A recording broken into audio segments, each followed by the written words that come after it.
your daily dose of health and wellness. Here's the truth.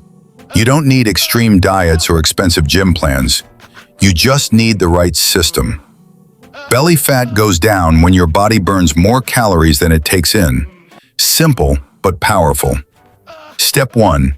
Fix your diet. Cut sugar, soft drinks, and fried foods. Eat more protein, vegetables, and healthy fats. Protein helps burn fat faster and keeps you full longer. Step 2. Drink more water. At least 2 to 3 liters daily. It boosts metabolism and reduces cravings. Step 3. Move your body every day. Do 20 to 30 minutes of cardio plus simple core exercises. Step 4. Sleep well and reduce stress. Poor sleep increases belly fat hormones. Follow this for 21 days. Eat clean, drink water, exercise daily, sleep well. You'll start seeing real changes. Bonus tip, try green tea or lemon water to support fat burning. Consistency beats everything. Start today and thank yourself in 21 days.